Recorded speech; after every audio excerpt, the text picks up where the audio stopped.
Price gouging. Is it a bad thing? Is it immoral? Shouldn't there be laws against this sort of thing? Well, after watching the Stossel in the Classroom video on price gouging and doing a bit of research on my own, the short answer is no.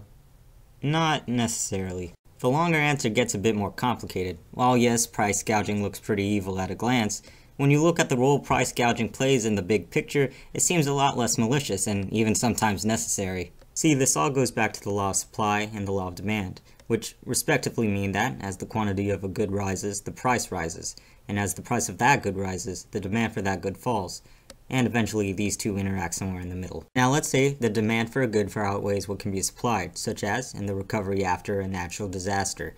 How do you decide who gets what? Most of the time, local and state governments and relief organizations use a first-come, first-served way of distributing supplies. This, however, still leaves a lot of people without what they need, and this is where price gouging comes in. An independent supplier has entered the field and is simply using price as a method of allocation. No one is forced into buying from said independent supplier. Rather, they're offered an alternative to the limited relief effort given. Let's use a recent example, Hurricane Irma. Now, I happen to live in one of the states affected by the hurricane. In fact, I live right on the coast. Though my town wasn't nearly as devastated as other places hit by Irma, there was a shortage of power, food, and other basic utilities several days after we were hit. Now, Georgia happens to have laws in place to prohibit price gouging. As a result, many surrounding businesses ran out of food faster than anticipated, further aggravating the problem of scarce supply. Let's say that, alternatively, there were no laws in place. Say that a local supermarket chain decided they would sell whatever remaining food they had at a considerably higher price.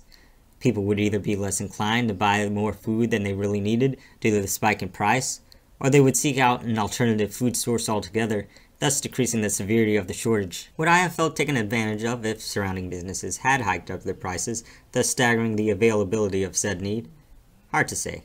Really, I think the debate surrounding price gouging comes down to the limited amount of suppliers.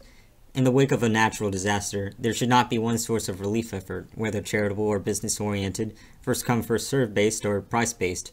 In the end, both play important roles and neither should have complete control when it comes to the recovery of those affected by a natural disaster. Price gouging is just another means of keeping the balance between supplier and consumer. So no, price gouging is not a bad thing.